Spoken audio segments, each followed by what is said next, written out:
Welcome to yet another class of basic science. Today we want to look at electrical energy. And remember in your second term, you were taught other forms of energy. You taught light energy, magnetic energy, and this is the continuation of the syllabus. So we want to look at electrical energy in details. We talk of electrical, we are looking at the flow of current, how current flows, and it is used to generate different kinds of energy, for example, light energy. Now, before we get in deeply, let us consider what an electric current is. Electric current is simply the flow of charges. When charges flow, it is termed to be electric current.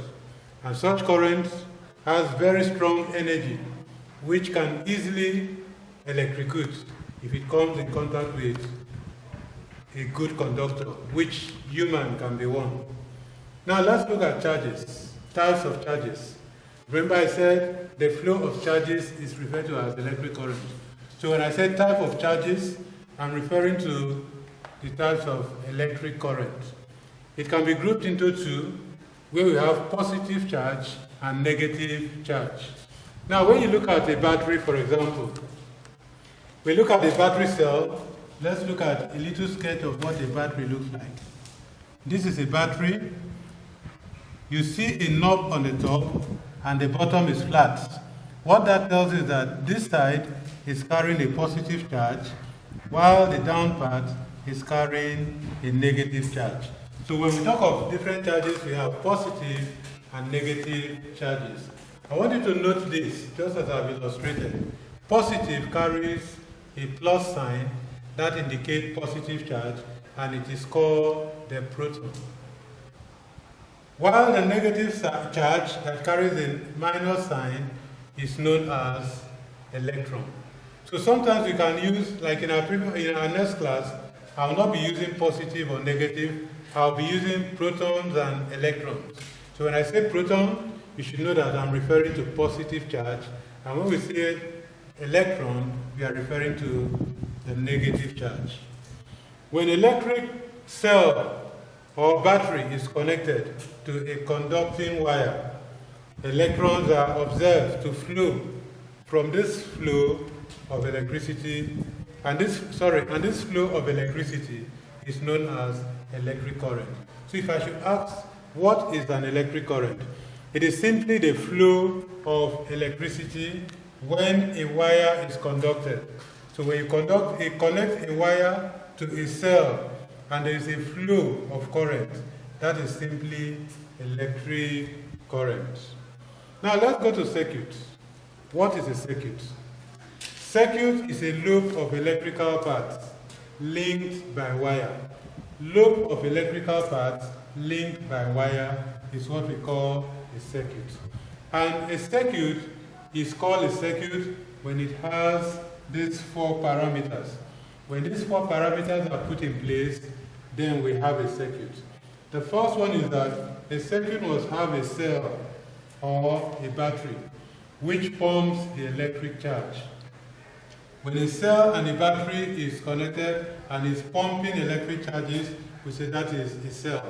Another thing that is needed to make up a circuit is a bulb, switch, and an insulator or insulated copper wire. So when these parameters are put in place, then what you have formed is known as a circuit. We are going to look at a typical circuit. Let's go to the next slide. Any material that allows the flow of electric current is known as a conductor. So when you hold a naked wire and current passes into your body, it means you are a conductor. Most of the times, very good examples of conductors are metals. We have copper, we have aluminum. This is the symbol of copper from our previous lesson when we studied chemical symbols.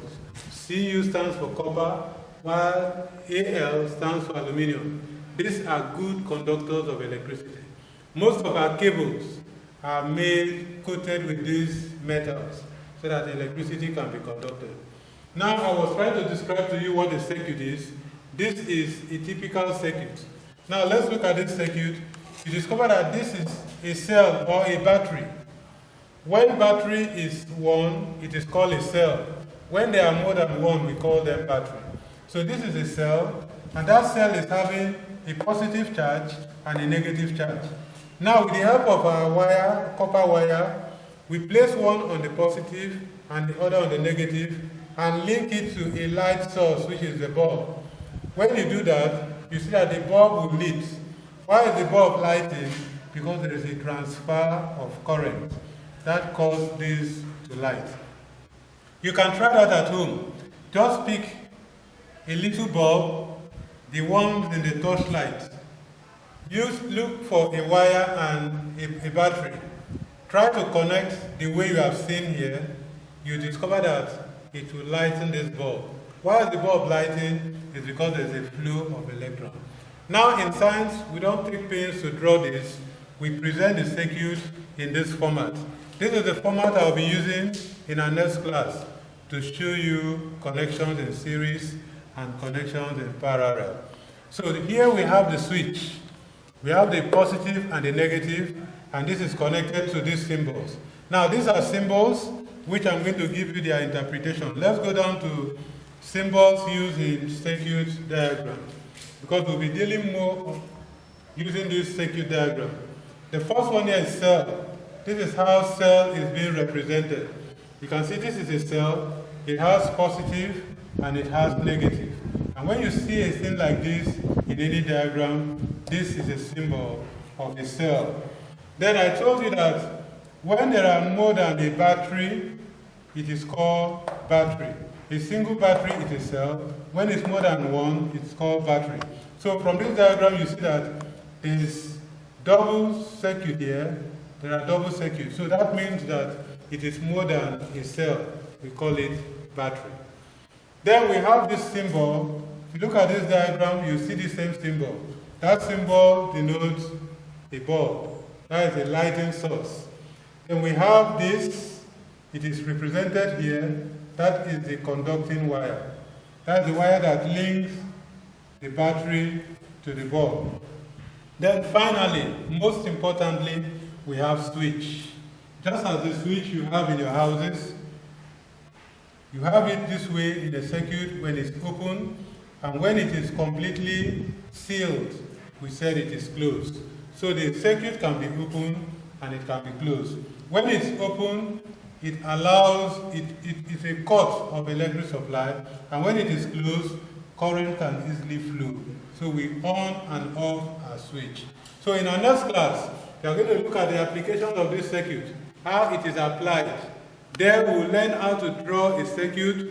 We'll learn how to draw it when the current is connected in series or when the current is connected in parallel. Now, I only want to give you a practical assignment. Get a torchlight, remove the bulb, get a cell, which is a battery, get copper wire, and try to see if you can connect positive and negative and link it to the light source, if it will light. If you have any problem with that, you meet me online, we'll discuss on way out. Let's see again in our next edition.